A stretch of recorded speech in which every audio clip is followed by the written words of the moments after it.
ఓకేనండి. శ్రీ శ్రీ శ్రీ మాణిక్యేశ్వరి మాత అహింసా ధర్మ దీక్ష ఉద్యమం.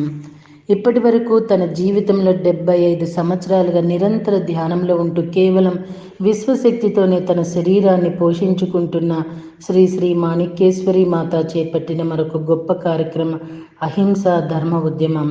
మూఢభక్తి పేరుతో తీర్థ స్థలాల్లో జరుగుతున్న జంతు బలులను ఆపాలని 1966లో మాణిక్యమ్మ గారికి సంకల్పం కలిగి తమ భక్తులతో కలిసి శ్రీశైల పుణ్యక్షేత్రానికి వెళ్ళారు. అక్కడ భ్రమరాంబ ఆలయంలో కూర్చొని ధ్యానం చేసుకొని, అమ్మా, నీవు సర్వజీవులకు తల్లివి, జంతువులు కూడా నీ బిడ్డలే, వాటి రక్తం కావాలని కోరుకుంటావా? ఇది నీకు ధర్మం కాదు కదా అని భ్రమరాంబతో మొరపెట్టుకున్నారు. యనగుండికి తిరిగి వచ్చాక మాణిక్యమ్మ తన అహింసా ఉద్యమాన్ని తీవ్రతరం చేస్తూ ఆలయంలో జంతు బలులను నిషేధించాలంటూ దేవాదాయ అధికారులకు మరియు అన్ని జిల్లాల కలెక్టర్లకు ఉత్తరాలు వ్రాయించారు. ఎవరు సమస్త ప్రాణుల యొక్క సుఖ దుఃఖాలను తనవిగా భావిస్తాడో అట్టివాడు నాకు అత్యంత ప్రీతిపాత్రుడు అన్న గీతావాక్యాన్ని ప్రజలకు తెలియజేశారు. జంతువులను చంపమనే వాడిని చంపేవాడికి, అమ్మేవాడికి, కొనేవాడికి, వండేవాడికి, వడ్డించేవాడికి, మరి దాన్ని తినేవాడికి సరి సమానంగా పాపం చుట్టుకుంటుందని భక్తులకు విశేషంగా బోధిస్తూ వీర ధర్మజ మాత గ్రామాల్లో రగిలించిన అహింసా దావాగ్ని వల్ల అనేక గ్రామాలు అహింసా దీక్షను చేపట్టాయి. జంతు బలుల పేరిట మూగజీవులను ఎందుకు చంపుతారు? వాటికి బదులుగా మమ్మల్ని బలివ్వండి అంటూ హైకోర్టులో పిటిషన్లు కూడా వేయించారు. మాణిక్యేశ్వరి మాత భక్త బృందము చేస్తున్న అకుంఠిత పోరాట ఫలితంగా ఉమ్మడి ఆంధ్రప్రదేశ్ రాష్ట్ర హైకోర్టు జంతు బలిని నిషేధిస్తూ ఉత్తర్వులిచ్చింది. అహింస పోరాట ఉద్యమంలో ఇది ఒక గొప్ప విజయం.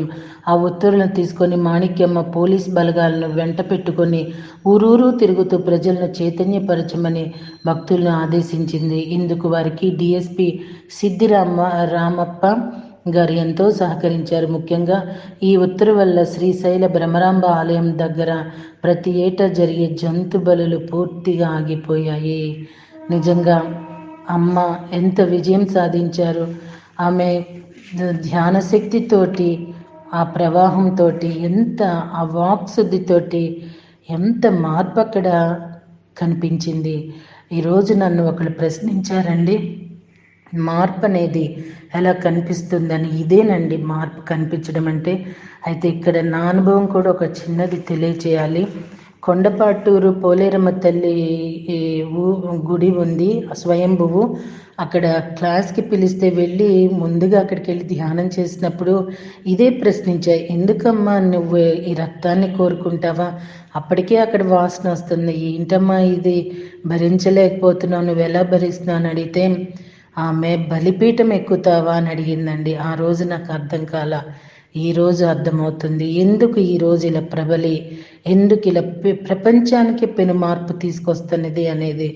ఆ రోజు ఒక క్వశ్చన్, నేనెందుకు, నన్నేంటి ఇలాగ కట్ అయిపోయింది. ఇంకక్కడ అనుకున్నాను, వదిలేశాను. ఈరోజు అర్థమైంది.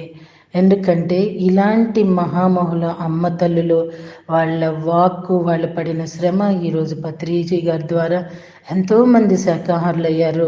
ఎంతెంతో శాకాహారమయమైపోతూ ఉంది. అండ్ ఆల్సో కేవలం ఆహారంలోనే అహింస కాదు, ఆలోచన విధానంలో కూడా అహింస రావాలి. చేతలు, యోచన ఎప్పుడైతే అహింసతో కూడుకొని ఉంటాయో ఈ భూమండలము శాశ్వతంగా ఇది ఒక పరిమళభరితంగా అయ్యి పైనున్న అనేక భూములకు, ఈ భూమి మీద ఏమైతే జరుగుతుందో అది పై భూములకి ఎలా అయితే ఎఫెక్ట్ ఇస్తుందో ఇదే అక్కడికి చేరుతుంది. కాబట్టి సో అండి, ఈ మార్పుని స్వాగతిద్దాము, వ్యతిరేకించవద్దు దేనికి కూడా. దానిని ప్రకృతి నియమంగా మనం తీసుకొని దానికి మనం కృతజ్ఞత చెప్పటం వరకే మన డ్యూటీ.